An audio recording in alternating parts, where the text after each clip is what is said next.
Hello, everyone, and welcome back to Onward podcast. We're back with a absolutely critical episode today, I feel.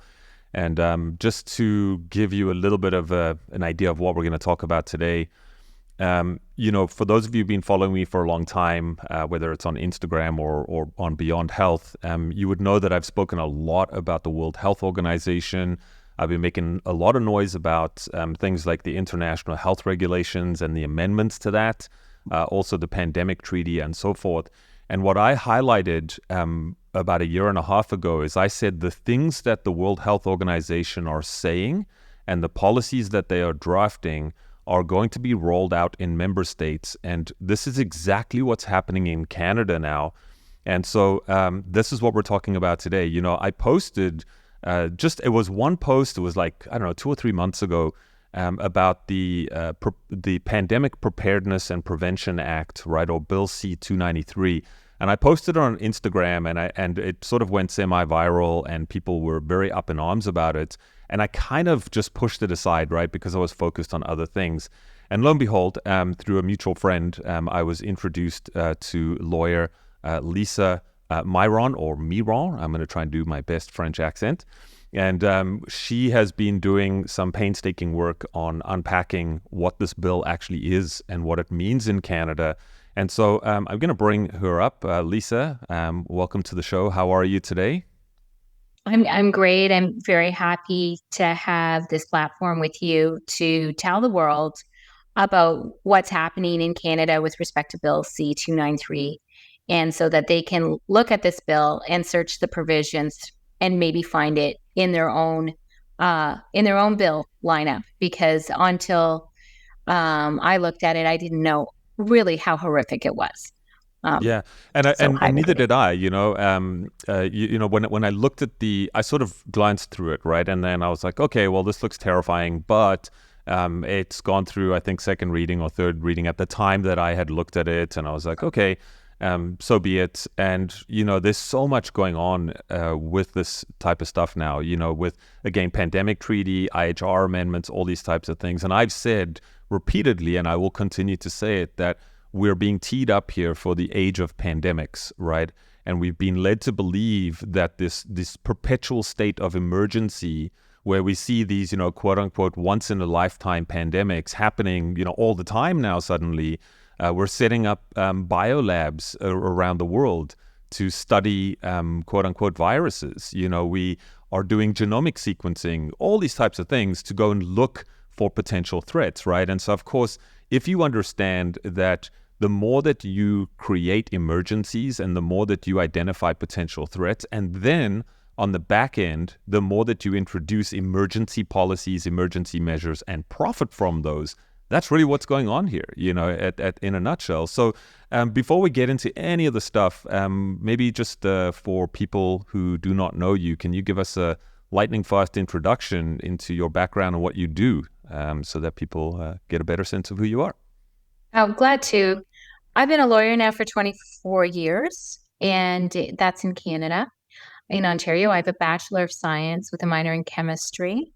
And I have an LLM, Master's of Law as well, in conflicts of interest. Well, I had my firm. I did sue the government on large file litigation, including a residential school case that was a government case, not a native one or indigenous one. And I did the first SARS case. I represented the family of Nelia La Rosa, the first nurse who died of SARS. So I've been following this a lot. I would say that the trucker movement actually woke me up. And Okay, interesting. yeah, yeah, it did. And so I also, at that point, realized that we were creating a cased society, and that didn't sit well with me. We were creating a sort of a class of untouchables, and I was horrified that a country like Canada could do something like that. Um, and I thought, well, none of this adds up. Why would we want to ever do something that took away Nuremberg principles or the gold standard of informed consent? And it's particularly when governments are oppressive that we need more rights, not less. And so nothing started sitting with me, and so I had to start digging. And once I did, I never stopped. So I write on Substack, and I'm also very close to launching my first book, and midway through my second. So hopefully we can talk about that at one point. Sure. I got cued into this specific issue, and really, I don't even know what was the first introduction to it. I know that I wasn't getting enough traction on my Substack. I'm at lawyerlisa.substack.com. So I reached out to James Rogunski and asked him to say, to weigh in. And I think that's how we got put in touch. And I had written all the MPs back, and I think I even included senators, back in October of 2022. And I was worried at the time, and I raised the issue of the WHO control through the IHR amendments and the pandemic treaty. And I got a small handful of responses from MPs. One of them was the office of Nathaniel Erskine-Smith. And he indicated that I should watch his podcast on conspiracy theories. Imagine that as, it's, nothing to see, no worries. It's all a conspiracy theory. Other things were universal basic income. He listed vaccines, a bunch of things that he believes are conspiracy theories, including, WHO control in our country. And so it was drafted by his office, I believe. I don't know whether he looked at it or not. When I went to look at this bill, Bill 293, and I don't know if you can share screen. Yeah, let's do it. Let's do it. And we've got here Bill 293, an act respecting pandemic prevention and preparedness. The private members bill sponsor was none other than Mr. Gaslight Me himself, Nathaniel Erskine-Smith. Okay, so he introduced this bill. He's not seeking re-election. I wrote him in October of 2022. By then, this bill had received its first reading. So the man telling me it was a conspiracy theory that the WHO was trying to have greater control in our governments was drafting the bill that grants the WHO greater control in my government. Yeah. So I think that qualifies as one of the most egregious gaslighting that I've ever experienced in my life. I mean, if I can just, what's curious to me about this is that it's a private members bill, right? So correct me if I'm wrong, but as far as I understand, this would be a member of Canada, like a citizen of Canada that would take this and say, hey, I would like to introduce this as a bill, and then it would have to be sponsored by a politician. Is that right? Or I don't know if you want to get into that. Well, he sponsored it himself. Where it comes from, I don't actually know where it came from. Yeah, that's what I would like to know. Is where did it come from? Like if he sponsored it, I mean, did he write this, or did someone else write it and he just sort of signed off and said, I support it? Well, I think when we get through it, we'll know who wrote it. Okay, great. In terms of where it's sourced. So he's definitely sponsored. He's part of the Liberal Party, and the Liberals up until very recently were sponsored in a coalition with our NDP, and our NDP has been pushing through the most egregious legislation and not acting like opposition in any way. And so that's extremely problematic for Canada, because the types of legislation that are going through, I can only describe as a coup. And so to allow a coup to go through in Parliament with the most unpopular Prime Minister, with the worst minority government ever, it's astounding. And then add the dimension, of course, that that both Jagmeet and Justin Trudeau are WEF members. Incidentally, yes. So is Mark Carney. Yeah, who could be the next Liberal leader in Canada? Do you think, just since we're talking about it and it is a current event, do you think that I know Jagmeet Singh just announced a couple of days ago that he is sort of not backing the Liberals anymore? Do you think that changes anything that we're about to speak about today? It could. I mean, in a minor way, I I'm think, sure. I yeah, mean, look, we live in a uniparty in Canada anyway. I don't think there's actually any opposition. So I yeah. think what we have to remember as individuals and to have hope as individuals is that everybody has a conscience and everybody meets their conscience and does that day to day under new information.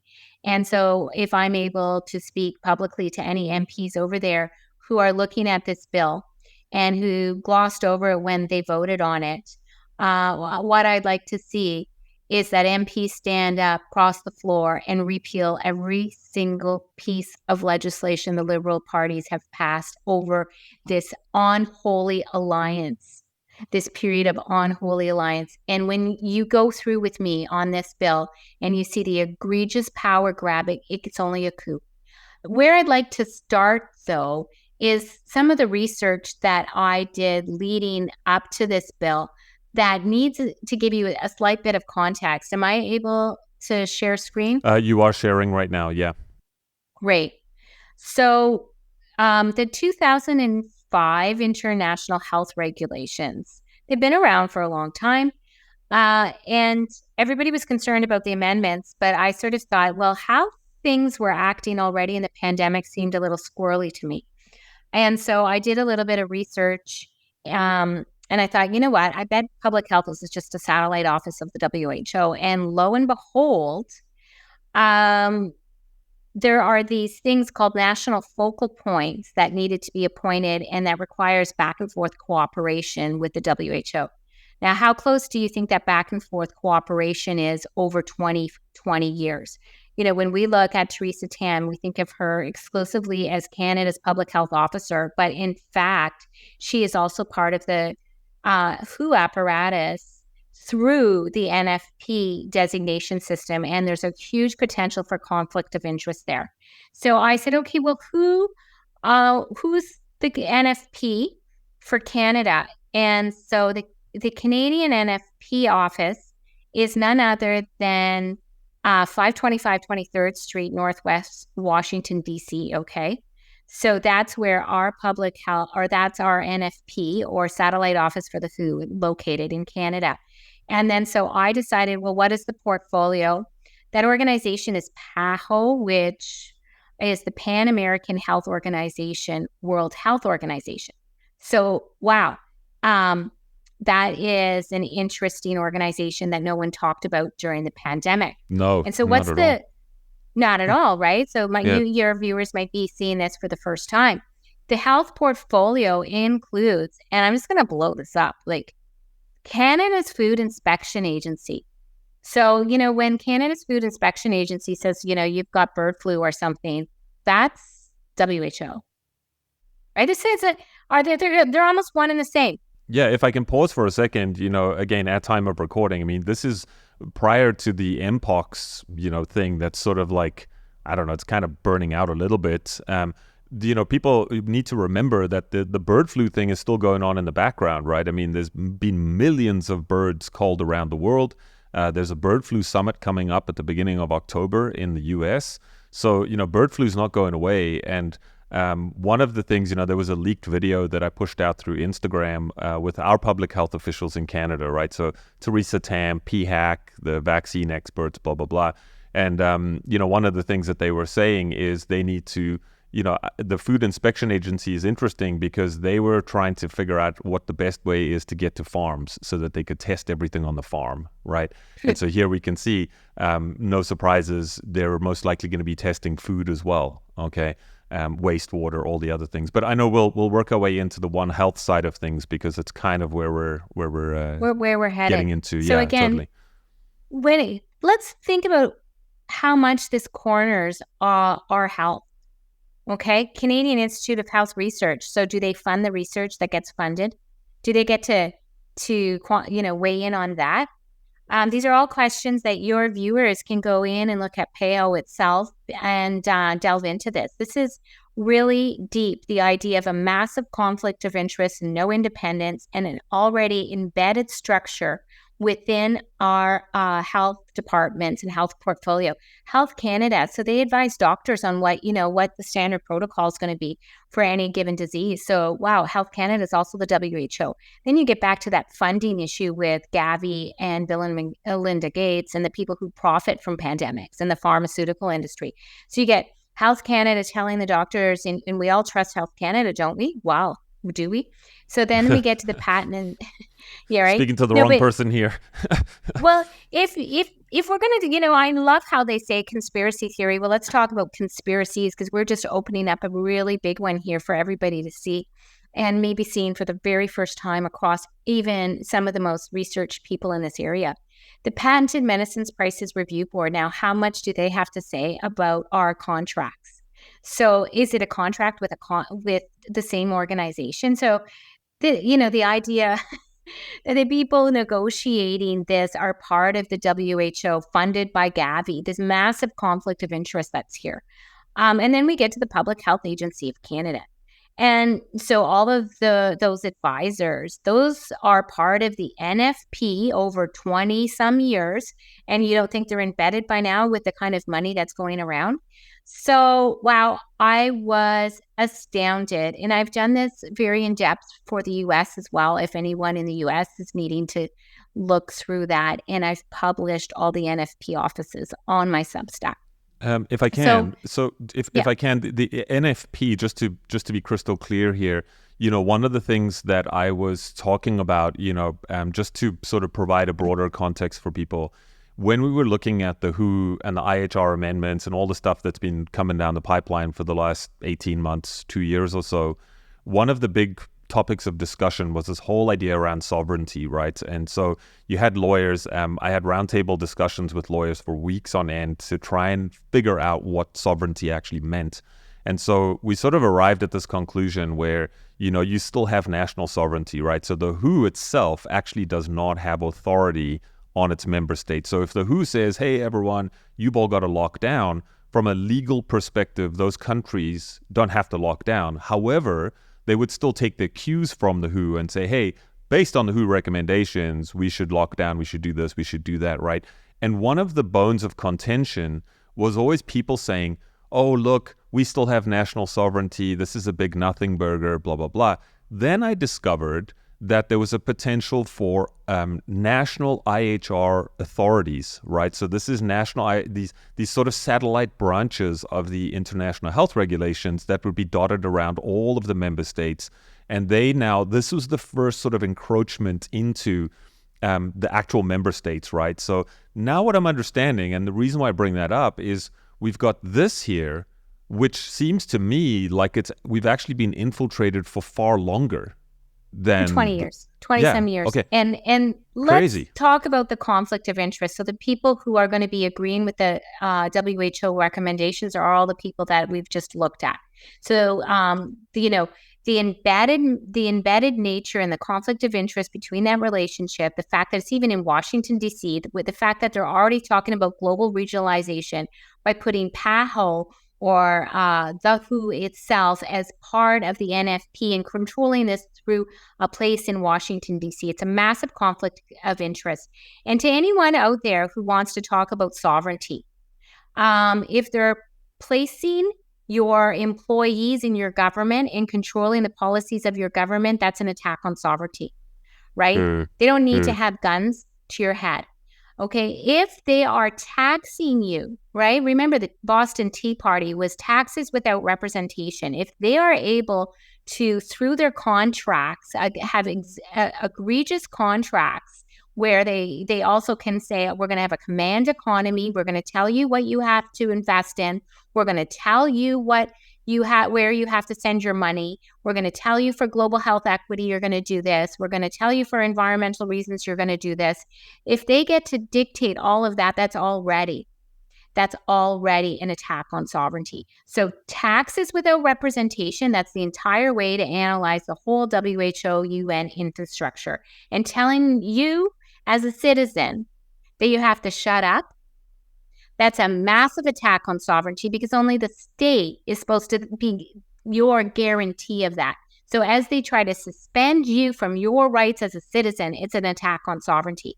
And so we may not have the traditional dialogue in law. And I think that that's purposefully been whittled out of our dialogue, the idea to have strong constitutional principles, strong ideas of jurisdiction, because the globalists have infiltrated everywhere. And that includes, we have globalist type judges, we have, globalist type professional bodies. So, is there an attack on sovereignty? 100%. 100%. 100%. Yeah. Well, and I think this is something I haven't really thought about before or spoken about, is this whole idea of taxation without representation. And what's interesting to me is, you've got calls now in New Zealand for a referendum. And, if you think about it, like, people are now talking, we're going to talk about this today, is this whole idea of being prepared for the next pandemic. And it's like, okay, fine, if you want to go down that road, but can we actually do a proper critical analysis of what happened last time around? Because that hasn't happened.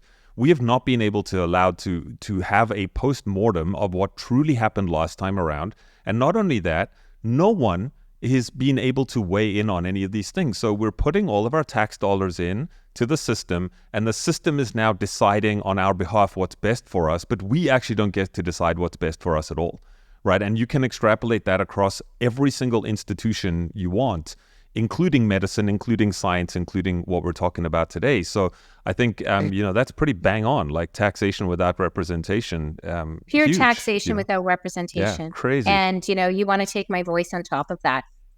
Can we get into the... Yeah, go for it. You are sharing again, so please, let's push on. Okay. And let's get into the bill. So, ladies and gentlemen, you're going to see...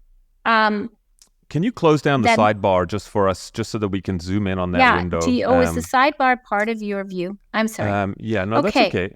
Do you see, just scroll up on your window and you see where it says under the table of contents on the right-hand side, if you can just close that X, there we go. Perfect. Now we can see that. Okay, great. So let's go through the bill and see exactly what we're talking about here. Okay. So the first thing I want you to look at in the preamble is that this is a One Health approach, and I'm just going to highlight it for everybody. I'm trying not to highlight all of that. It's all good. Yeah. Ding, ding, ding, everyone. One Health approach. Ding, ding, ding. I mean, this is literally verbatim out of the World Health Organization. So be aware, right? Okay. So a lot of people think One Health just means the whole world is going to have the same health approach, and that's going to be great. And because then we'll be able to, smack down on these pandemics together in a One Health approach. But let's really look at the words, and it's emphasized a couple times in this act, and that the plan must do a One Health approach. It's multi-sectoral. So a lot of sectors. What sectors are not defined, right? So any sector. Multidisciplinary, so all disciplines, any disciplines, also not defined, right? There's no definition section in the bill, and that's harmful because every word that you look at here has an interpretation that you're nudged to think is narrow but is broad. It's almost like it was written by an AI communist bot. So collaborative approach, that means you have to collaborate with different departments, and they actually enumerate that as well. And then this is the funny part, because I don't know if anybody knows what focus means, but that focuses on human, animal, plant, ecosystem health. So all of everything under the sun, in God's green earth, and our relationship with it. And then our welfare interface. And that's really defined as your relationship with your government, right? Or your relationship with your NGO. So it has to focus on all that. And all of that, they believe, all the sectors, all the disciplines, always collaborating, is central to preventing the risk of future pandemics. And, we're not talking about pandemics defined. We're not talking about immediacy, right? It's future. And we're talking about only a risk, not a material risk, not an immediate risk, risk is not defined. So first of all, we've got a problem in terms of how broad the grant of power is and what it gets to do by mere fact that it requires collaboration multidisciplinary and multisectoral. So it's a massive grant of power immediately, and they're going to revisit this. And then the approach requires sustained collaboration. Okay, so all the time, sustained, right? Sustained collaboration. There's your surveillance right there, Right? Yeah. But among various ministries and all levels of governments and Indigenous communities. So they get to infiltrate your Indigenous communities, right? And define what happens over there. Every level of government, so your municipal, your provincial, and your federal, all of them, and various ministries. So again, they don't define where they're going, but they get to do everything. And all of that is central. And you'll see again that the plan must do that. It's a requirement that it do that. Yeah. So if I can just for 1 second, I want people to just reflect on the last 4 years, right? And I want you to think in your mind, was there any threshold for what defined an emergency? No. Right? So remember how they just kept renewing the emergency, right? They just kept saying, oh, well, we're extending the emergency. There was never any definition of what a pandemic actually was. There was never a definition of what an actual emergency was. And if you're familiar with the fakes, right? So the public health emergencies of international concern by the WHO, there's also no threshold there. I mean, you literally don't have to have anyone to die at all around the world. You could have one case of one type of illness and they can declare a global pandemic, right? So I want you to, as we're going through this, I want you to think about some of the stuff I've spoken about before with the WHO, the emergencies and these types of things, and now plug that into a Canadian context here. So anyway, please continue, Lisa. And then just following up with that great thought is that was a context without this bill. All of what we experience, they think that they want to do more. This is the ratcheting. So what we experienced was without this grant of power. And so this, you'll see that there's nothing that the Canadian government does now that isn't wholesale provided for in this bill. So it's a transfer of power. Yeah. Okay. I have to ask this because I think this is really, really critical. If they could do this before without this bill, which could become law, what does it mean now once this does become law? What does that mean for the dissenters? What does that mean for someone, the business owners who want to stay open and so forth, if and when this becomes law?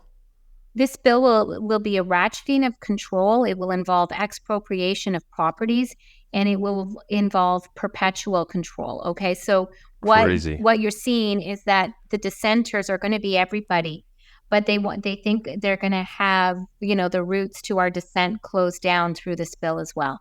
So I do not see a path to sovereignty, to a sovereign nation, to Canada with this bill. That's how important it is. And I don't know if anybody else is appreciating this in the media or elsewhere. So I really, really appreciate your audience, Brett, to share it and share, this video. The purpose of the act is to prevent the risk of, can you see this? Prevent the risk of, okay, what risk? How meaningful of a risk? How material of a risk? Is a PCR test proof of a pandemic? And therefore, is that what we're preventing? Who's in charge of that?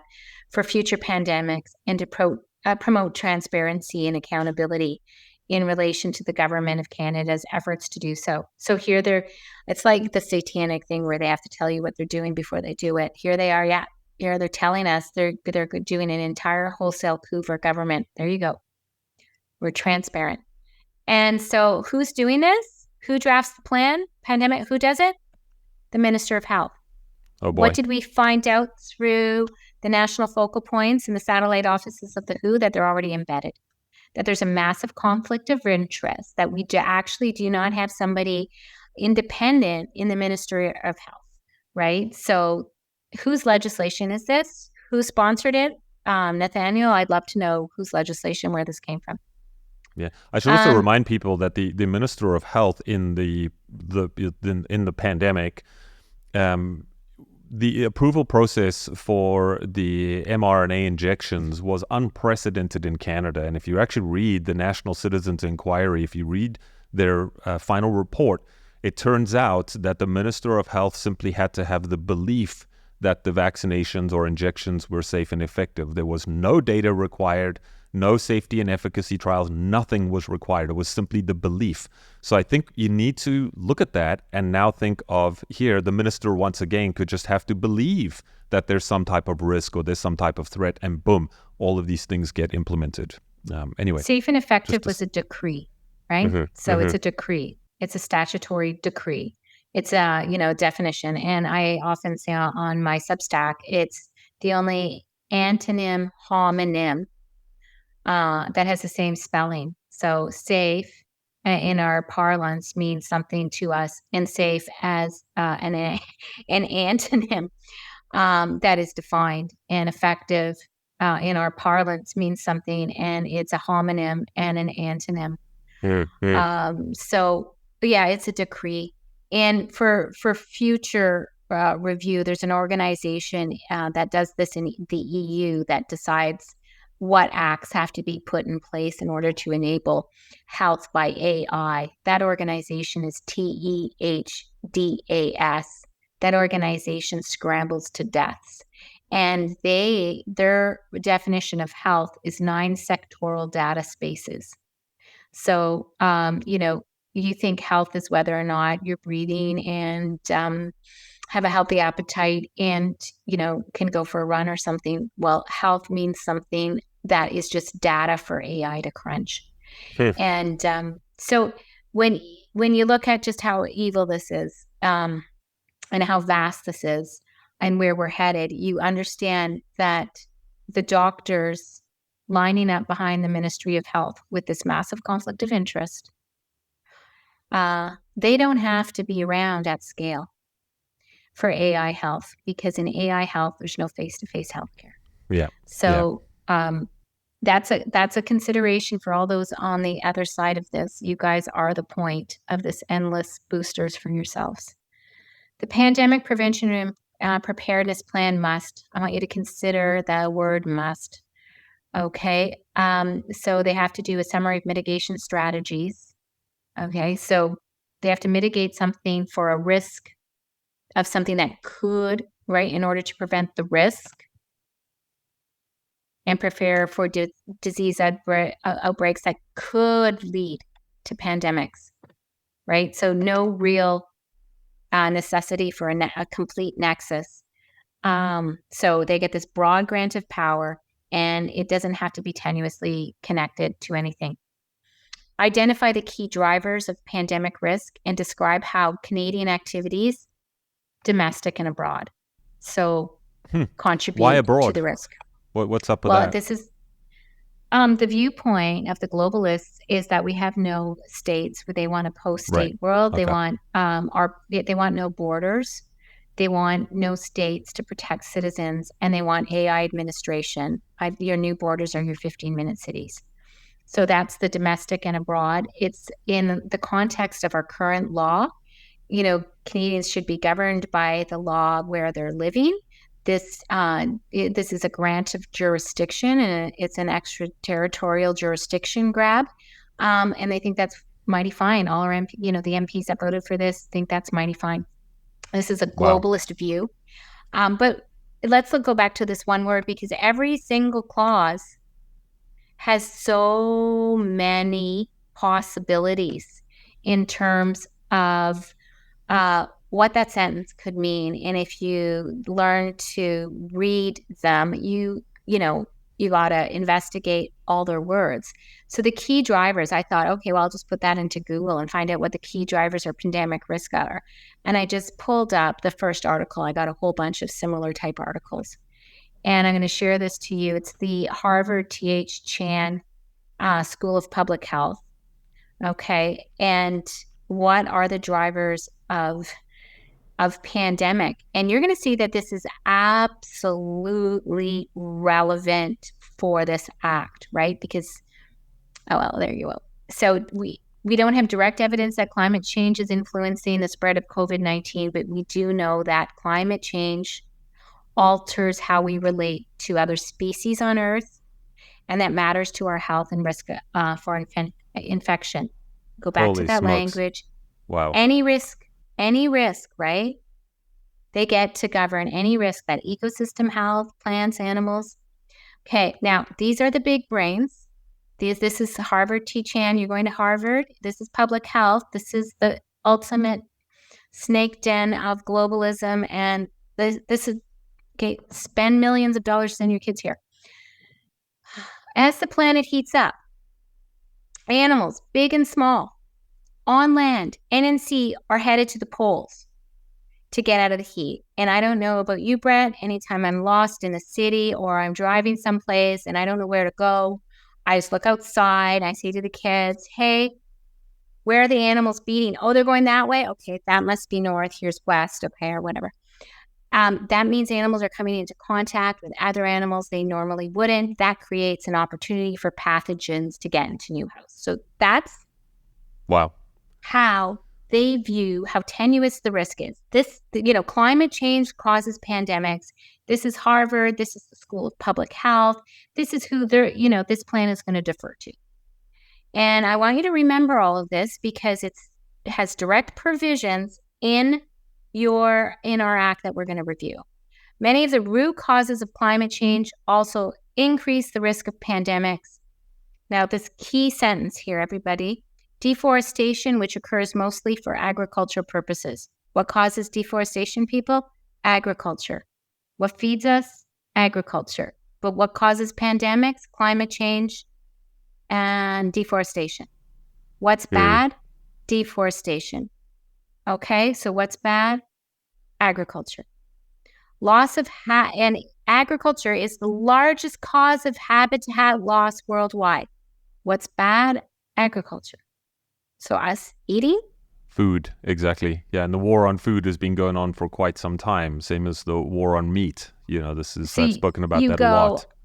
I get to go after climate change because of pandemics. That's deforestation, so that's agriculture. I go after your food. That is happening. The big brains. It's happening. Yeah, it's happening. Yeah, and you're going to see massive grants of power in our There's bill. your bird flu, by the way. Your culling of birds. You're right. Yeah.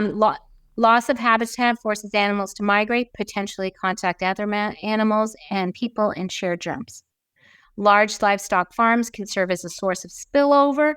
Less demand for animal meat, more sustainable animal husbandry could decrease emerging infections and decrease and lower greenhouse gas emissions. And so greenhouse gas emissions and air quality and air pollution is also there. So, anything, this is a war on GDP, this is a war on industry, anything that produces CO2 is also involved in the prevention of pandemics. So, right, this is... Yeah. Well, right? I just want to interject for 1 second, because when we were looking at the original IHR amendments, it was verbatim, like the same kind of language, right? So there was no clear definition of what constituted an emergency, and anything could have been an emergency, right?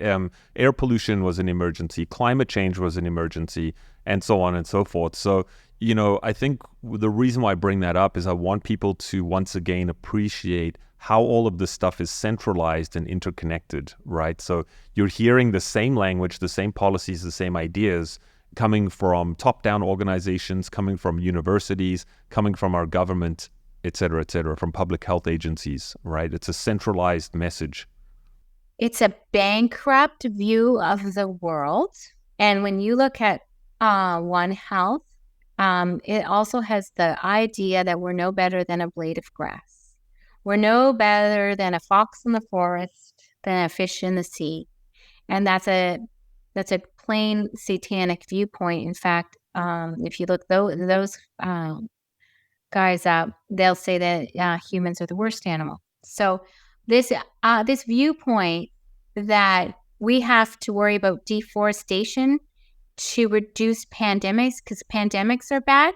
So agriculture is bad, so we have to reduce agriculture, so we have to reduce eating. Like, at what point are we throwing out the baby with the bathwater? At what point does this become so incredibly morally corrupt and untenable? And that's their logic, and that's Harvard, and that's this bill as we go through it. So they get to identify people who all believe this way get to identify the key drivers of pandemic risk, and I just found them, and describe how Canadian activities, domestic and abroad, so I guess if you're eating abroad, that's also bad, contribute to the risk. It just doesn't have to materially contribute, not even reasonably contribute. It has to contribute. Like ideologically, right? Like from an idea perspective. Yeah. Yeah. It's, so, and then the next one immediately, we're talking about sustained collaboration.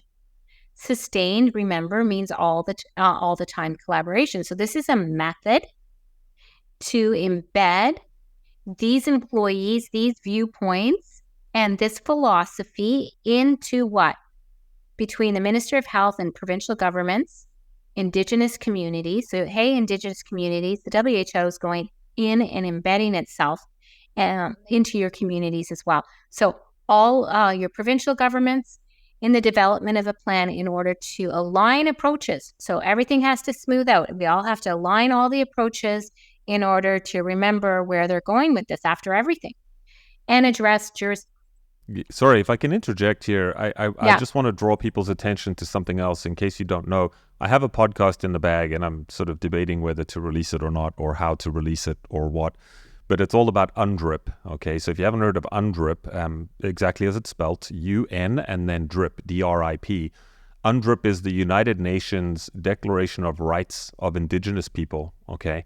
And this is something that's being rolled out in Canada right now, in British Columbia, but it's coming everywhere. And I bring it up because what this is essentially, in a nutshell, and I might botch the exact phrasing here, it's essentially saying, hey, Indigenous people, where there's no definition of an Indigenous person either, by the way, we want to give you back your land, okay? So you know how there's land acknowledgements going on, right? So we want to give you back your land. And then what we're going to do is, as the government, we're actually going to co-manage that land with the Indigenous people, right? So now you own it. The Indigenous people own everything, right? So you have your land back. You've got the birds and the trees and all this sort of stuff. And we, the government, the benevolent government, we're going to be there to now co-manage this all with you. So I just want to, we don't need to bang on too much more about that, but I just want to draw people's attention to UNDRIP and encourage you to go and just look that up in the context of what we're talking about. Yeah. Anyway. Right. I don't think they care about our Indigenous population. They don't have clean water yet. They're the first persons to get the vax, right? They're marginalized, so they get the vax first.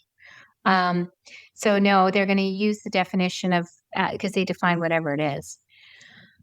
So Indigenous person is, hereforto going to be, I suppose, a globalist. And that's just communism right now with the state grabbing, but it's going to be a globalist grab for land. So to smooth out, remember we were talking about the plan in order to align approaches, sustain collaboration, so all the time collaboration with all of these organizations, and address jurisdictional challenges in respect of the collection and sharing of data. So what are jurisdictional challenges that we can, just think about and envision right here? So how about the court's jurisdiction over legislative and the executive branch?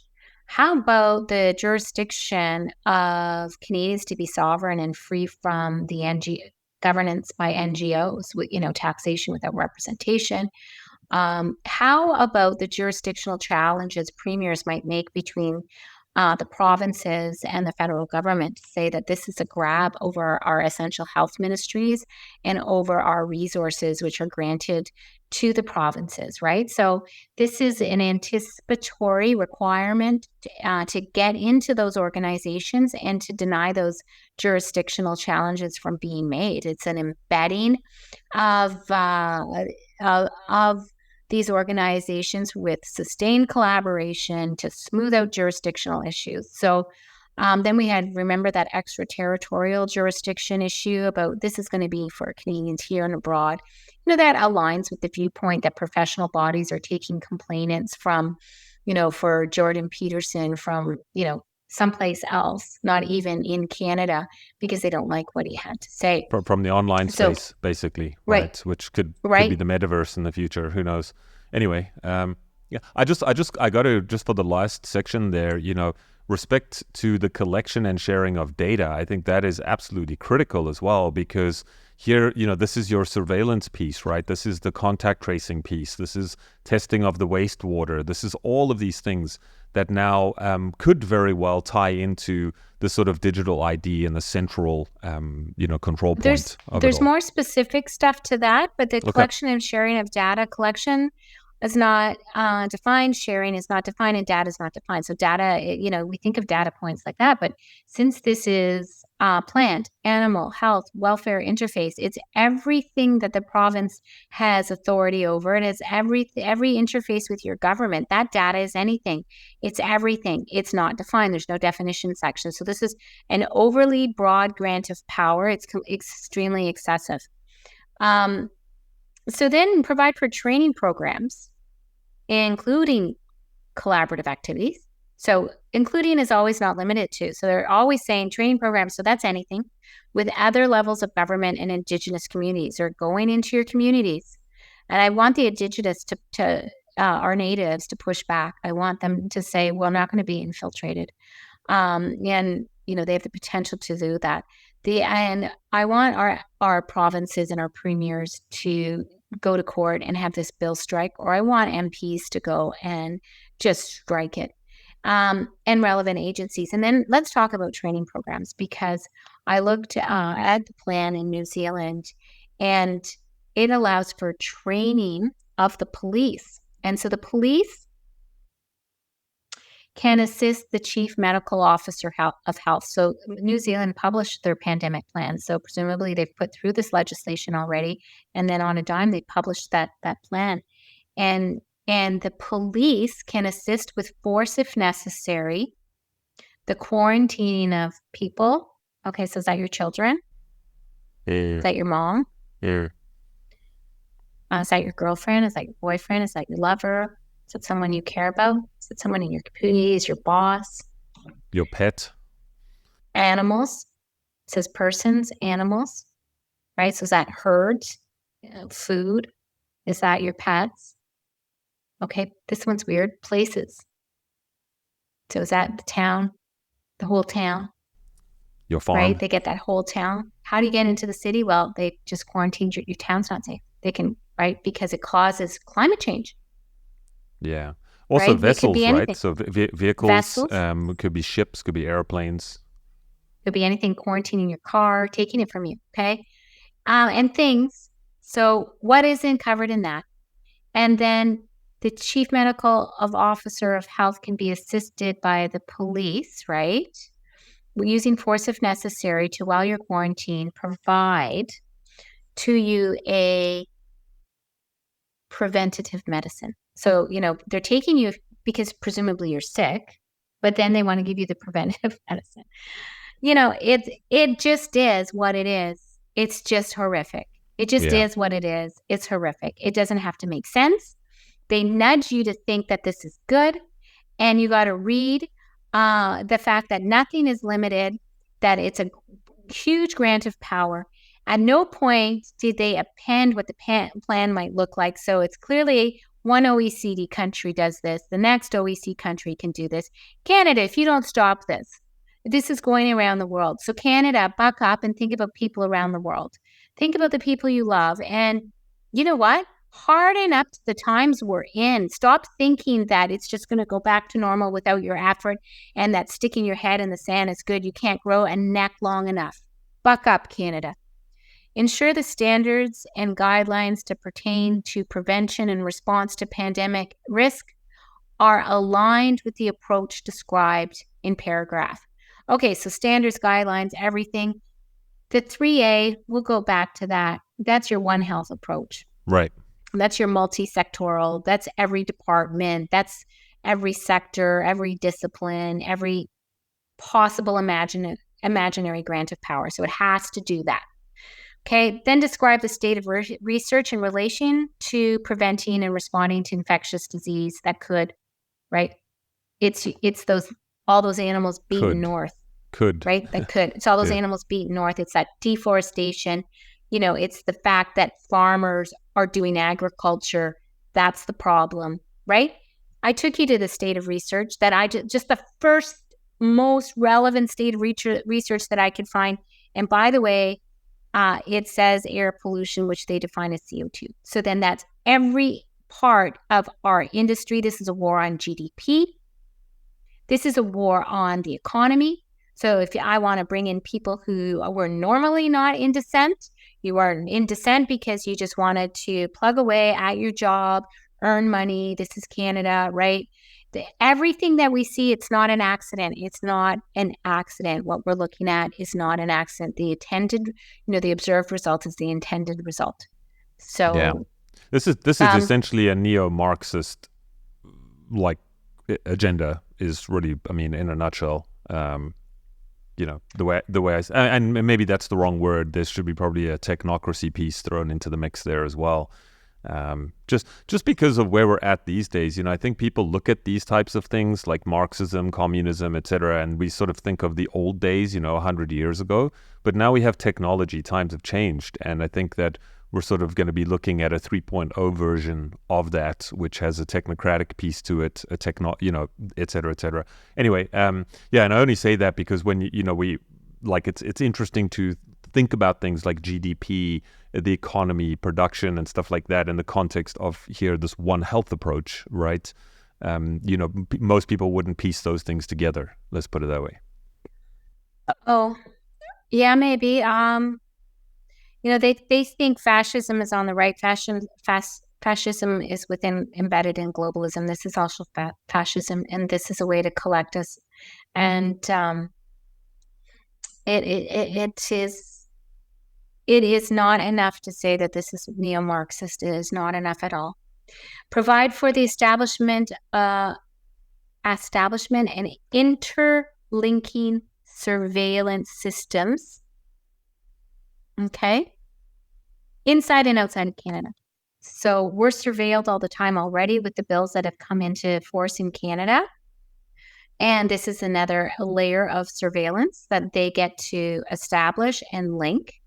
Okay. And for infectious disease in Canada and for the infectious disease of concern outside of Canada. So that's a broad grant of power.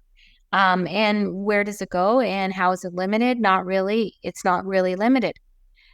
Support local public health. This is how local public health has never been ours, in my opinion, right? In Toronto, local public health decided that it would be a great idea to push forth a decriminalizing of all hard drugs like heroin and meth and cocaine and just disgusting stuff that is highly addictive, that has a direct mortality rate to it, associated to it, and to not have a limit in terms of how much you could carry. Therefore, you could traffic under that decriminalization. And furthermore, unlike BC, this is another distinguishing factor, that there would be no lower age limit for carrying these drugs or doing these drugs. So there would be no ways to get them out of your schools. So there'd be no way to say, he's trafficking in meth. There'd be no way to stop people from doing meth at school. So that's what your local public health in Toronto decided to push forth. And so, if meth, as long as it's not, adulterated with, other drugs, it's safe, right? By decree, it's safe. Mm-hmm. I want you to think about public health as a depopulator, because there's nothing but a depopulation agenda would ever think that giving hard drugs at will to children is anything that a society would want for itself. Okay, so support local public health. What is public health? You remember what public health is. You remember. Identify preparedness strategies for public health services across Canada, including in respect of protection of vulnerable and marginalized populations. And I have 2 points on that one. Under the guise of protecting marginalized populations, we shut down the entire economy, right? That was purposeful. We shut down the entire economy. We saw small businesses fail. We saw lots of tragedies as a result of the isolation. We saw lots of decrease in mental health. Every day, make yourself mentally strong. Every day, give thanks. Every day, praise the Lord is my viewpoint, because every day that gives you the strength to push back. And then the protection of vulnerable population. I've seen these studies that suggest that the rainbow is affected by climate change worse, right? Or the rainbow is affected by, coronavirus worse. And who is bad for the rainbow? Well, religious communities are bad. So where can this possibly go? Where can this lead? It's not defined. And we're nudged here to think the protection of vulnerable and marginalized populations is a good idea. And I would say under normal circumstances, it is. But then they should take the time to, constrain that to scenarios. And we saw how it was utilized before, so we know it's not going to be constrained.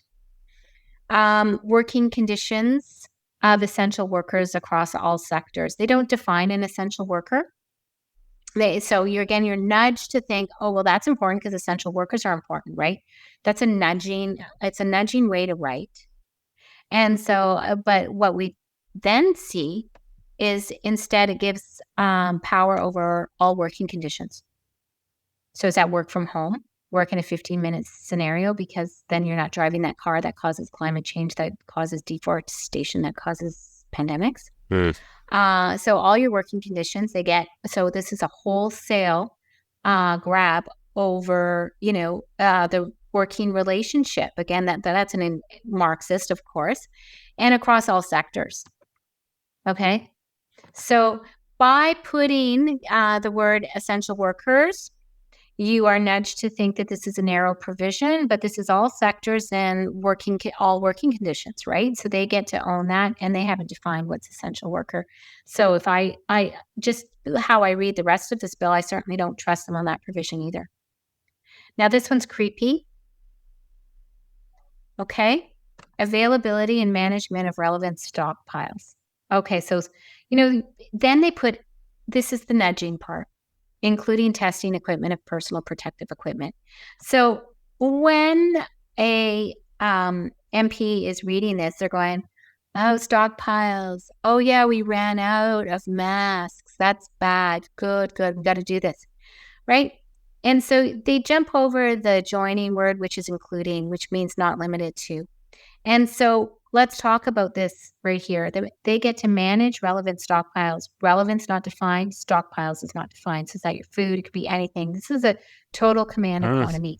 Okay. Wow. So it's management, but then availability. Guess what? Availability does not mean make available. So when you got to read, because I negotiated very big agreements between very large parties on behalf of my clients before. And your job as a corporate lawyer when you're doing that is, I was in-house in the auto sector and in tech and in telecom. When you're doing that, your job is to narrow what the possible negative interpretations against your client could possibly be. So availability does not mean to make available, but it could mean to make not available, right? The availability of relevant stockpiles. This is your government having control over everything that is a One Health approach, right? So rationing, like rationing could be something? Well, it could be taking away your energy. It could be taking away your food. It could be taking away anything. Doesn't mean it's providing for it. Doesn't mean you're going to have gas in your car. It could be taking away. Availability could be make not available. Management, they get to manage it all, right? And again, they haven't said what the stockpiles are. They haven't defined it, and they haven't said what's relevant. They get to define that, and then they nudge you that it's about personal protective equipment. Okay, this is another creepy one. Surge capacity of human resources, okay? Required for testing and contact tracing of persons. Okay, because the training stuff that I'm seeing come out of Florida is that they're training paramedics and fire men and women to do vaccinations, to deal with mass death, casualties, etc. So the surge capacity is directly taking everybody who's in our auxiliary civil authority scenario and bringing them into pandemics for mass death. And then on an aside, because they get to train agencies, I think, where was that? They get to do the training. The National Defense Act was changed by Trudeau and Blair. to include that the Army could be used for civil authority in Canada. So for the When was first that? time ever, that was in the spring. I saw it on X. The announcement was done on X. Trudeau himself came up. I can forward Okay. after this, right? Okay. Wow. And that announcement was made. And one of the questions, like, why was this done? And then Blair came up. So civil authority, the Army can be used against Canadian citizens for the first time ever. I'm asking MPs to cross the floor. I'm asking them to read the writing on the wall and stop, being in denial on every phase of what this could look like for Canadians. So the Army used for civil authority, and we see in New Zealand, their plan saying that their civil authority, like police, can use mass quarantining of people, places, vessels, things. And then the CBC covered an article. I said to myself, I'd just seen that in California, they were using instant immigrants for the police. I thought, well, imagine putting civil authority in Canada in the Army and using instant immigrants to fill those positions. So, of course, I found a CBC article where Blair was bemoaning the fact that he couldn't get instant immigrants or people that were not citizens in the Army fast enough, and that it was taking up to 2 years. And by then, maybe they'd found other jobs.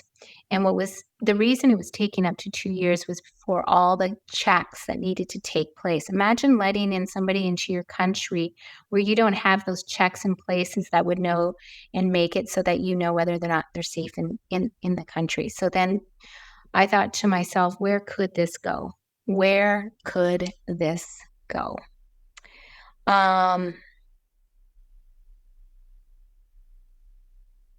This is another one that they get to communicate the risk of to the public. Okay. So the communication of risk to the public, this is a censorship provision. Again, they tell us what the risk is. They get to define that risk. They say it's, animals running north is climate change, and that's why pandemics, and that's why deforestation, that's why we get your land. They get to communicate the risk, not other doctors. So what this essentially is an anointment of certain individuals and only those individuals have the necessary capacity to use their brains, and everybody else has no capacity to use their brains or analyze data or be competent in this scenario. Well, excuse me, you can screw you and the white horse you're trying to ride in on. No, communication of risk to the public on this broad sector of possible tiny little bit of contribute to the risk of pandemic. That is your censorship provision. That's your doctors not being able to say ivermectin. That's your doctor saying that's not safe, that's not effective. That's not, or for climate change, that's not consensus. We don't have a consensus. Provide for measures including training to increase the ability of healthcare workers in a range of settings to manage sudden unexpected increase in patient volume. Yeah, so they're going to start training people, to anticipate a bunch of death. Now, when I say it's going after your GDP, here's the Ministry of Industries involved. Okay, and so here's about the manufacturing capacity with respect to any product relevant to pandemic preparedness. And again, the nudging is that's vaccines, testing equipment, because it says including, but it's not. Excuse me. It's any product relevant to pandemic preparedness. And so if a pandemic's being caused by climate change, is that your EVs? I have no idea where it could go because it's too broad. And there's your communications capacity and infrastructure for electronic platforms. So they're getting information and they can put it in the plan. And that will include communications capacity, infrastructure for electronic platforms, tools. And this is where I think, including electronic applications, I think this is your vaccine passport here. But this is beforehand a massive grant of power in terms of our communications infrastructure, right? So that's the internet, but other things like maybe biometrics. Okay. Yeah, and I think for people who have not listened to it yet, go and listen to my podcast that I did with law professor Bruce Pardy. That has a lot. It's all about Canada's basically Online Harms Act, hate speech bill, etc. And one of the things that we spoke about in that podcast was the third of the three sort of acts or bills, if you want.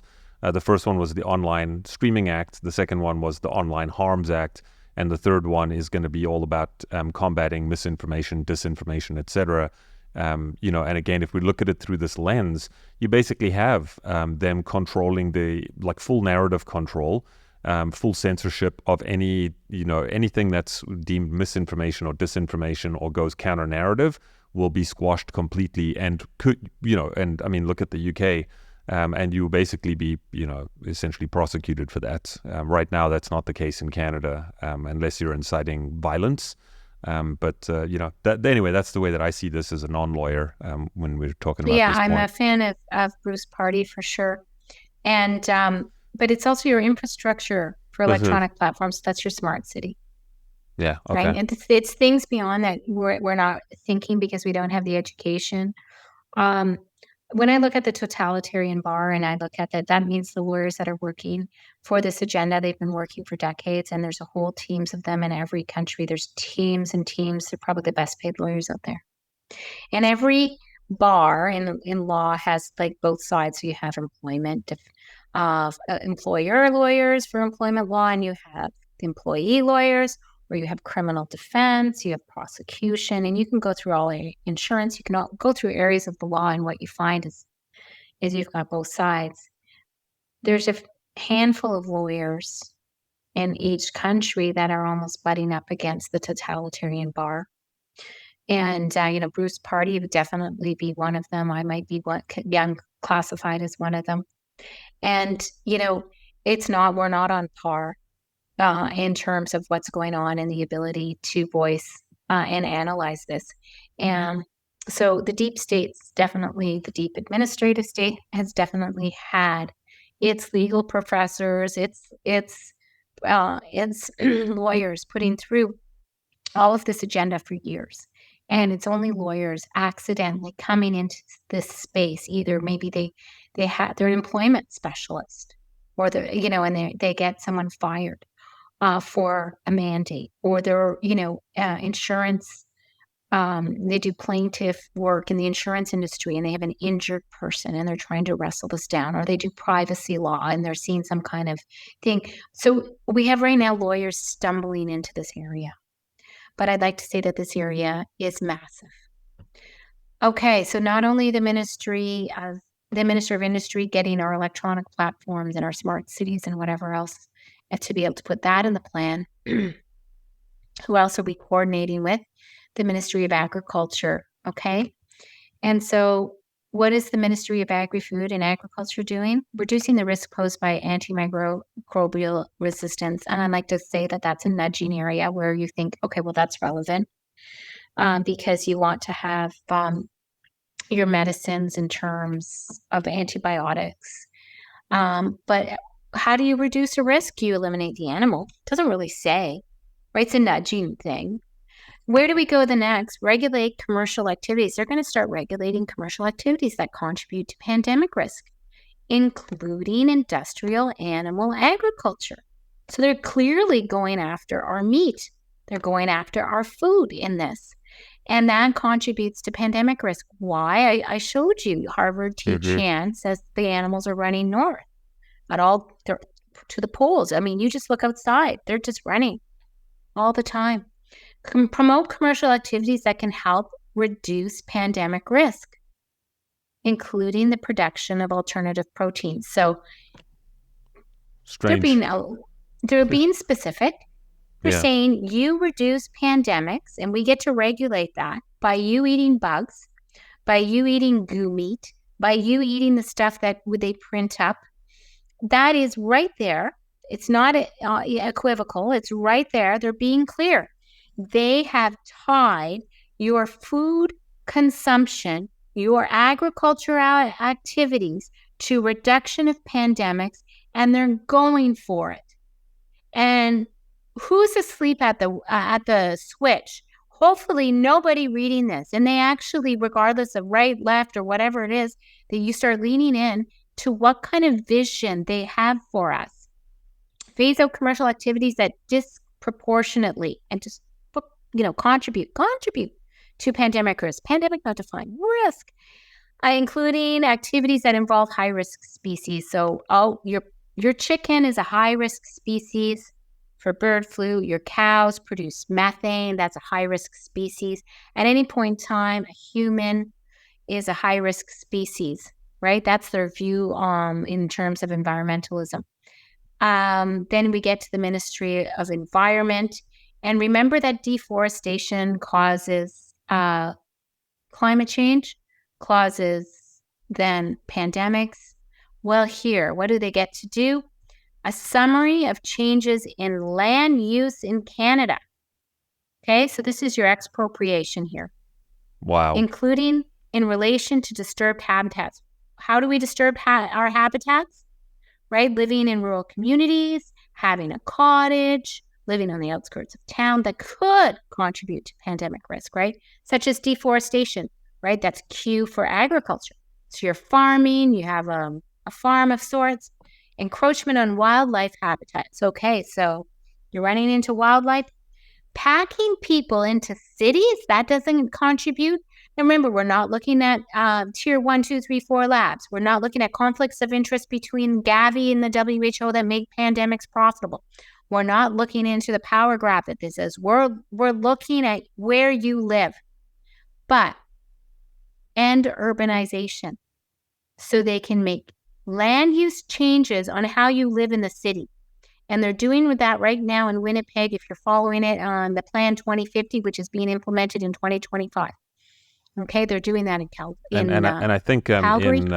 I think in Edmonton as well. In Edmonton. I think in Edmonton. I have to just interject because, the year before, it was like 18 months ago now, probably, on my previous podcast, I actually did a full interview with folks out in Alberta about land use changes and the bylaws that they were changing. So it's kind of interesting for me to see this now in a Pandemic Preparedness Act, knowing the history of it, right? Because what they were experiencing was basically changes to the bylaws. If you want to erect any structure, so even if it's a 1 foot by 6 foot chicken coop, you need a permit for that. And then if you and you could just keep going, right? If you want to repair your fence, you need a permit for everything. And then it turns out that what would happen is, if you didn't pay for the permit, or if they came around, so they could just come willy-nilly and inspect your land, and if there were no permits or whatever, they would fine you, right? But the fines were attached to your property taxes. So if you didn't pay the fine, then they could seize your property based on that, right? So I think it's kind of crazy for me to read this, like having done an interview like that probably 18 months, almost 2 years ago now, And it ties in not necessarily directly with the UNDRIP stuff, but I think that, this whole idea when you start talking about expropriation of land and property and stuff like that, people start going, the eyeballs roll and they're like, well, it's a little bit out there. But, you kind of start reading this and it's like, well, it's right here. I know, that's what I mean. That's exactly it. It's right here. Yeah. People don't want to believe that this stuff is even possible here in Canada. You know what I mean? They just don't want to believe that this is happening or even remotely possible. But here we see it in the government documents, Yeah, that's just denialism. Yeah. That's just denialism. Okay, and then it goes to the Ministry of Environment can take steps to reduce risks of commercial wildlife trade in Canada and abroad. So I don't know, is that reducing all meat, right? And when we have no meat, do we have replacements like B12? So your commercial wildlife trade, again, that's just not defined. Are the Hutterites or Mennonites, is that their way of living, right? Where they sell you. Sorry, if I can back up one step there, Lisa. You left that out, but I think I just want to highlight it, including measures to regulate or phase out live animal markets. So I live in a rural town, And Yeah, we've got a fall fair coming up, and people bring animals. They actually sure. will trade animals between one another. There's farmers markets and stuff like that for actual farmers. I'm not talking about for people like us who might just go to the farmers market to purchase food. There's actually markets where farmers Yeah, will sell animals back and forth. So I find that interesting as well. To phase out live animal markets I in find it Canada. We're really talking about. horrific. Yeah, but also abroad, right? Yeah, That's again yeah, that yeah, overreach, right? yeah. Wherever you are, if you're eating meat. A summary of the measures of the Ministry of Environment takes to protect global biodiversity and halt and reverse global deforestation. So, how do I teach you to read that? Deforestation is agriculture. So we have to halt and reverse global deforestation. So we have to halt global agriculture. So how are we doing that? How are we protecting them? Are we taking those people and hauling them into their cities? Like, how are we doing that as Canadians? Like, this is again a global overreach, and you got to read deforestation as agriculture. So we got to halt that. Got to halt global There's agriculture. your lab grown meat. There's your vertical indoor farms, genetic modification, patents, etc., etc. Anyway, that's Yeah, my and wheelhouse. there's your huge overreach of territorial jurisdiction. And that also involves a massive print of money. So what that means is a massive, taking whatever wealth you have and diluting it so that it's going to cost like $7,500 to buy a loaf of bread, right? Because how are you going to go about halting all the agricultural around the world? Right? How are you going to ensure biodiversity all around the world? Well, Ask Shane you Arden. gotta cut your carbon and nitrogen emissions, right? It's the one way to do Yeah. it. Yeah. Anyway. And then here again, um, global health equity. So that's going to be including a massive print of money. It's going to be a massive transfer of wealth. And that's, you're getting less food in this kind of scenario where they control the food. They're controlling where you live and your property in this kind of scenario. And they can do it a little at a time until they've got it all, because that's their whole goal. A little at a time, and we're like frogs and boiling a little at a time. And then it's equitable access to vaccines and testing equipment and treatment. So again, this big spend to go vaccinate the world. Yeah. Canadians have to be in charge of that. Yeah. Does it And sound like the WHO? I was just going to say, this is actually verbatim out of the IHR amendments and pandemic treaty. I mean, this is word for word. It's exactly the same thing. So, Right? yeah. And it's the Minister of Foreign Affairs, and he's got to. And what is global health equity? Like, what, if someone's starving someplace, we have to starve here. I want to talk about diversity, equity, and inclusion, because equity is the same result. And you've implied, this is about communism. Well, the same result is all the same number of calories a day. The same result is, same footprint that you have. Equity, therefore, is Stalin. It's equal starvation. It's the Holocaust in terms of all those in there were worked to the same level to death. And if you have a moral program called equity that can rule out its worst iteration, that definition for equity fits its worst iteration in its worst version of mankind, then therefore it can never be called a moral program. And so, it's not only morally bankrupt, but it's nudging to the type of population that likes to work alongside social justice and to advance rights. So what they're doing is they're nudging that it's similar to free speech, but it's not.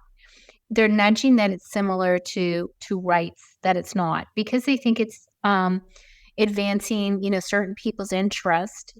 All it does is own social justice, so that you're looking in the rearview mirror to address wrongs that occurred in the past, without recognizing the wrongs that are occurring right now, and without recognizing the work that you need to do to address those wrongs. So it's like the hordes are moving on the front, right? And they're advancing, right, with CBDC, with smart city infrastructure with taking away your land, and you think you're part of the DII special group. And so you're neutralized from working towards that power grab, and you're owned by the social justice that power owns, right? Power doesn't own social justice. I've always worked for the little guy.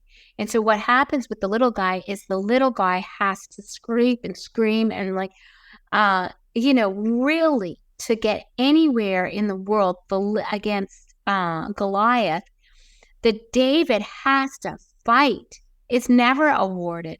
So that's the first cue to me that I'm like, that doesn't look like anything that I've ever looked at when I've fought power, right? Yeah. So Yeah. DEI goes across every professional body, right? Yeah. Well, and we're seeing that. I mean, I will definitely. This is a topic that I've been researching and reading about and listening about like exhaustively over the last while, is the sort of origins of, understanding what Marxism really is. People throw these words around. What is Marxism? Who was Engels? What is Lenin? What is Stalin? What is the Bolshevik revolution, et cetera, Mao, and so forth. And I tell you what, when every person that I've spoken to, because I do know a lot of people that have fled, communist countries. Yes. Those are the people who actually understand what it looks like, right? The people who live here, right, who've never lived in those countries, have no clue what the signposts and the warning signs actually look like. Those people that have fled those countries, they know exactly what it looks like. And those are the people, when I speak to them, bar none, every single one of them will say to me, holy smokes, all the signs are here. So much so that some of those people are actually considering moving back to the countries that they fled, which is bizarre. I mean, just think about that for a minute. Let that sink in for a hot minute, that there's people that want to leave Canada and go back to the countries that they came from because they are afraid of where we're going here. So make no mistake, as much as the veneer is always painted as altruistic, as philanthropic, as for the benefit of all, and the do good, the go along to get along kind of thing. This is exactly what has happened in all of these cultural revolutions before. And, so while history might not always repeat, it often rhymes. And I feel like a lot of what we're seeing now is exactly that. This is why I keep coming back to this idea of a 3.0 or a 2.0 or something. It's a new version of what has happened prior. And that's just because we're living in a different time. So, when I hear things like equitable access and, these are all just like code words, essentially, for... Yeah, they nudge us to think that the facsimile of DEI is equivalent to or better than free speech, the Charter rights, the Bill of Rights, right, and our inalienable freedoms. But what we're seeing is an omnipotent power that's assembling in the breach, while those who are the proponents of DEI are fighting those on the right who fight power. So real power is being fought here. And, we have to fight this. Yeah, it's also, there's another sort of ideological underpinning, if you will, and it's this whole idea, if you look at the education system, if you look at the way the world has gone, we've sort of been like indoctrinated, if you will, that the only person who's coming to save you is an authority figure, right? So we have to constantly appeal to authority to come and save us, right? And this is where we are right now. So it's like, oh my gosh, look, there's all of these bad people online that are spreading hate speech and whatnot. But don't worry, your benevolent government will come along. We will police them. We'll take care of them, right? And so, when you extrapolate that onto all other areas, that's exactly what's going on, is this centralization of power by the state to essentially monitor, control, and police every aspect of our lives, all under the guise of safety, equity, et cetera, et cetera. So anyway, not to derail our conversation too much further, Lisa, I want to get back into the bill here. And for those of you still listening, thanks for sticking with me here, because I know this is a longer than usual episode. But as I was saying to my business partner here before I hopped on, I said, I want to spend the extra time here because I want to go through this in detail so that you have access to this. If you are listening to this on your podcast app, please do go to onwardpod.substack.com, and you can actually go through the resources. You can follow along with what we're talking about in the bill here. Literally, we're going line for line Okay, so stick with me. And if you're not Canadian either, I would encourage you to take a look at something like this. What's happening in your country. Lisa's mentioned New Zealand. I know this is happening in other countries, right? So anyway, let's continue here, Lisa. Happy to, yeah. And so in consultation with relevant ministries, a summary of key cooperative measures or agreements on disease outbreak prevention and preparedness between the Government of Canada, other foreign governments, and key international organizations, including the WHO, United Nations Environmental Program, the World Health Organization for Animal Health, and the Food and Agricultural Organization for the United Nations. So I want to unpack that for you a couple different ways. The first is, so the Minister of Health, okay, and the relevant ministers can have a cooperative measure.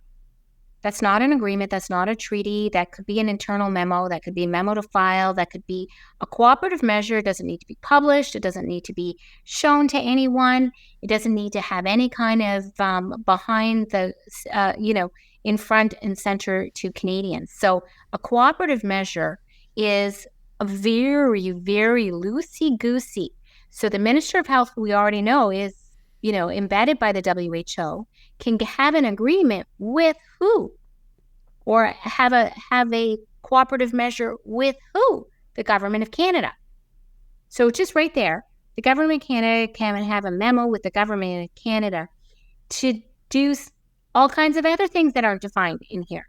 They can have a cooperative measure with other foreign governments. And we don't know about it because it's just a cooperative measure. It could also be an agreement, but it could be anything. And key international organizations, including, so key international, that could be Gavi directly. That could be anyone they invent. They can invent an international organization to have an agreement with, to have a cooperative measure with. It's too broad, including the WHO. So the WHO is essentially having an agreement with the WHO to transfer power in some further way that we don't know. The UNEP, okay? So environment program. So that's the view that unless you're all living in a city, any land outside the city is theirs. And that's the only way to protect biodiversity. It's the only way to protect deforestation. And so we do all these things that are just horrific for mankind on the basis that we're going to prevent a pandemic. It's the dumbest thing that I've ever seen in the world, and I don't stand for it. And then the Food and Agricultural Organization of the United Nations, and I've looked, they don't think we should eat meat. They don't think we should eat dairy. They want to phase all of that out. And so you can have just a memo to file between the Minister of Health who's writing this and all these other things that affect our rights. And so again, not defined, too broad, and the very organizations that globalists run that we're already, should be afraid of because they're just coming for the nation state. That's all they want. They hunger for power. They want a globalist state. So that's horrific. And then we're going to P. This is the Ministry of Transport and the Minister of Public Safety. Okay, so are you protesting? I don't know. Emergency preparedness and other relevant ministers. Anything. Okay. The routes by which and rates at which pathogens that could lead to pandemics could enter Canada. Okay. So is that your car? Is that your food truck? Is that your trains? Is that your planes? Is that your automobiles? And border-related measures, some that could be implemented to reduce that risk. Well, border-related measures, they don't say it's your nation-state border, do they? Right? What's the border that is coming in everywhere and people are in denial? It's the 15-minute city border. That's your border-related measure, right? This is anything that they want it to be. And if they wanted to circumscribe it, they would have. They haven't. So then we get to considerations. And again, this is that 3A. We went back to where it said it has to do this. The plan has to do this. And they separate that. So maybe your busy MP, doing text at the same time as putting it all together, has to do this. When establishing the plan, or when providing the required information. The Minister of Health and minister is referred to in subsection 2 as the case may be. Subsection 2, what was that? Was that every minister and under the sun? Well,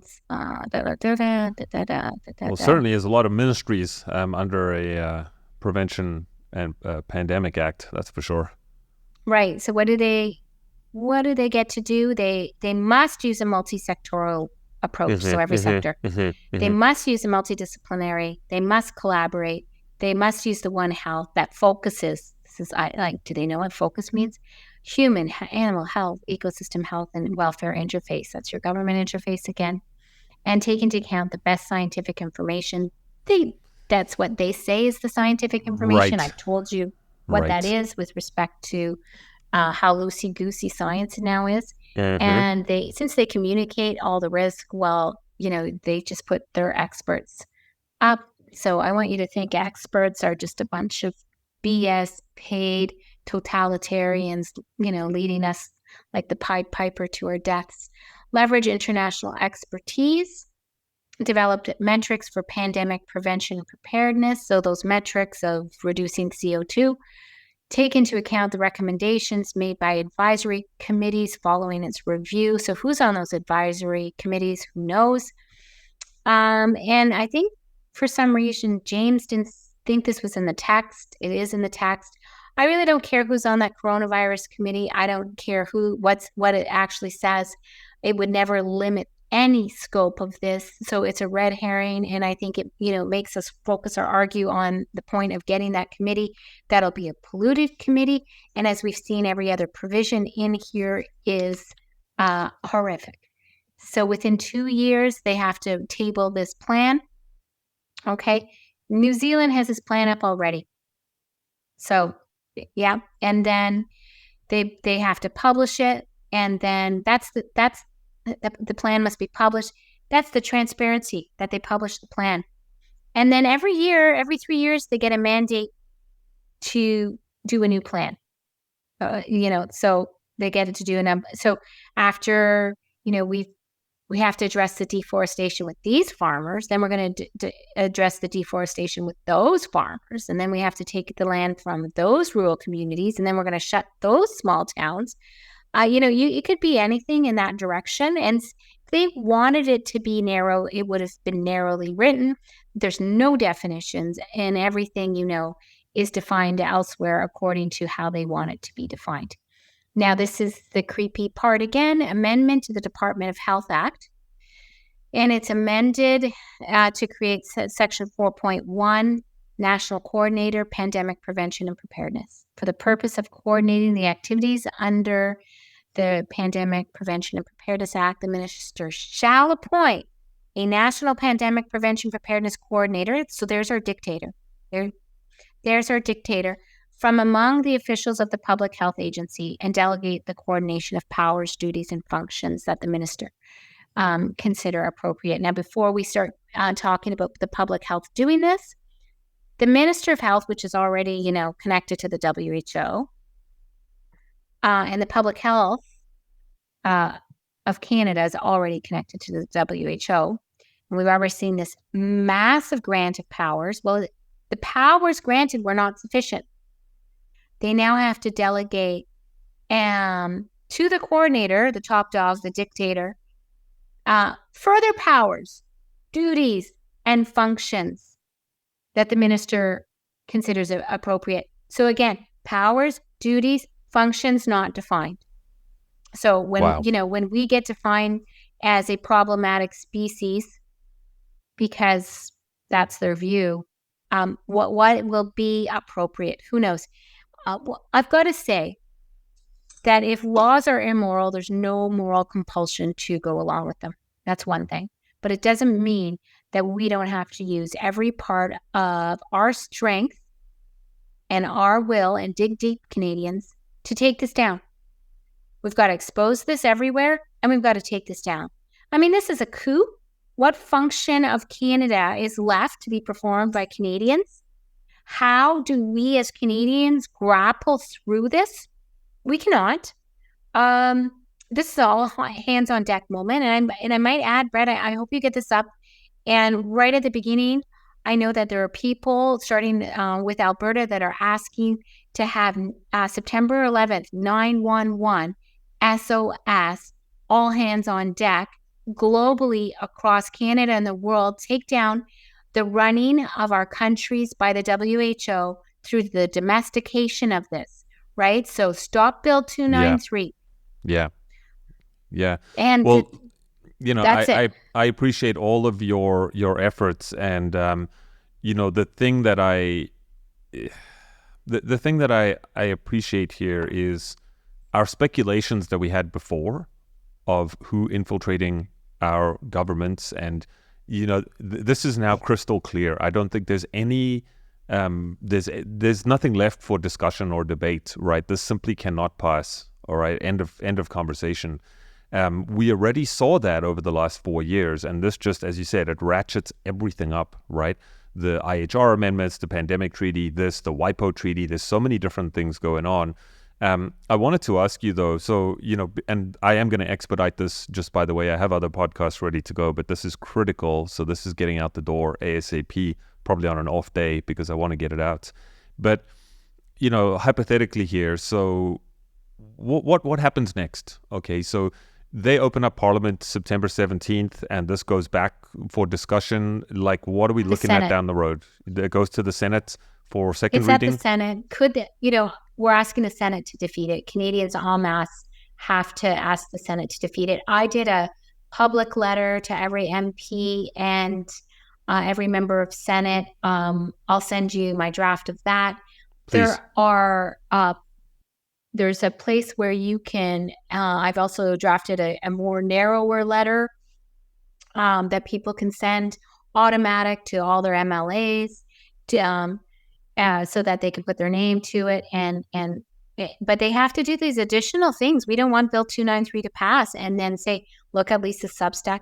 One of my readers in Substack took my letter and did it in AI, and then have an AI reading of my letter. So you could just attach that Rumble link.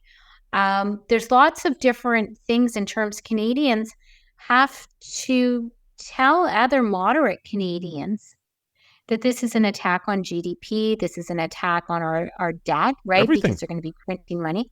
It's Yeah. expropriation. It's a command economy. It's our communication structure. It talks about our food. Yeah, it is everything. And so if people don't know how to identify a coup, This is it. oh, this is it. This is it. Yeah. I want to just come back to what I was saying. You know, and let's just sort of, we've obviously painted worst case scenario here as well as best case, but worst case scenario, I'm curious to know about timelines, right? So, you know, they go back to Parliament, it goes through reading, et cetera. Let's say, like, let's paint the worst case scenario, right? This comes to pass and it becomes law. What's the timeline for that? Are we looking at a year? Are we looking for 18 months, 30 days? I don't know how they'll fast track the reading of it. Okay. What I can say is, if New Zealand did, and we're looking at all these training exercises going forth in October, then we're looking really at a 2025 launch of the next pandemic, essentially, right? Launch. Or sooner. Yeah. Yeah. Yeah. I love that you use that word, because that's exactly what it is, right? Yeah. Anyway, could be sooner, or could be sooner. Yeah. Or could be sooner. I'm a person who believes in hope, and that one of the reasons they want to corner communication so much is that they want to corner our ability to dissect information. And so they want to shut down thinkers that can think past them and enable and empower the rest of society to push back. If you only hear, one information, after a while, that's what you think is true. And so you don't have the ability to be in dissent. But once people hear truth, right? It's is it St. Thomas Aquinas? The truth needs no defense. Well, just let it stands on its own. Yeah. Yeah. Well, it's a lion. needs no defense. So I think people need to hear truth, and that's why they need to corner every risk and every communication of risk and every method on which we can share our risk, right, by controlling all these online harms act. This vision is dystopian. And so why would we say, okay, they have this dystopian vision, let's give them a pass? Premiers, you can talk to your premiers. Your premiers can ask to have this struck preemptively. I think anybody that has money should go and start hiring criminal lawyers or other lawyers and start brainstorming on how to take this down, right? Class action lawyers, start thinking. And it doesn't matter that the lawyer on the other side might be woke or whatever. I think lawyers like to win. And I also think that most people on the other side have a level of denial or have a level of knowledge that is insufficient, that they just don't understand. Naive. Yeah. Well, because we've had this long, beautiful run of freedom. We've had this long, beautiful run, and we were the beacon of the world, right? And we've watched under Trudeau a true attrition. I think people want to think that these elections will save us, but what that does is that's a deferral of our power. We have Bingo. an immense amount of personal power, and waiting for a solution that comes in the form of a conservative government or, a certain leader in the US or a certain leader in Canada, that is a deferral of our personal power. The thing that they are most afraid of is us organizing amongst ourselves and to organize to defeat this. We can do that. I totally believe that. That is the people power. We can organize. The last thing that I think, is they would not be going after our respect for government so hard if they did not fear the government's capacity as an institution infused with morality to take over an account and ask an accounting of them, or ask a remedy of them, or jail them for treason, right? The reason why they want us to be afraid of our history or dislike it, to dismantle our history or dislike it, is because, in fact, they fear that government. They fear the power of that government coming in and holding them to account. And that is quite empowering. Now, you think about that. That means they want us to give up on our government. They want us to give up on our institutions. We are the ones that infuse those institutions with morality. Nobody else. We do. We are the people. We infuse every institution of morality, and we can take them back. We can take them back almost instantly by no more lying about what it is that we see, no more pretending about what it is we see to get along with other people. By simply stating the facts, we can infuse all our institutions back with morality, and we can demand them. I firmly believe that. Well, I love that. Thank you. Thank you for that. And it does paint a hopeful scenario. And you're not the first person to echo those kinds of words, right? And that sentiment. If the institutions are corrupt and we have no more faith and trust in them, then I've heard others say that we need to become those institutions once again, right? And that goes from school boards to universities to everywhere else. So on that note, I think let's wrap it up. Lisa, thank you so much for your time today and for your expertise in sort of dissecting all of this for us. Appreciate all your work. And the best place for people to connect with you is Substack, I'm going to assume? Yeah, lawyerlisa.substack.com. You can support my work. You can become a subscriber, a paid subscriber there.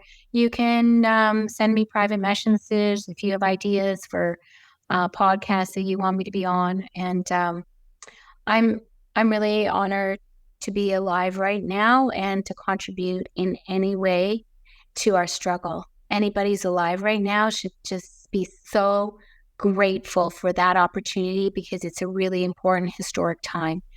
Agreed. Well, thanks so much again. And for those of you watching, listening, you know what to do. This particular episode as well, I know I keep saying that because I feel like I'm doing important episodes all the time now.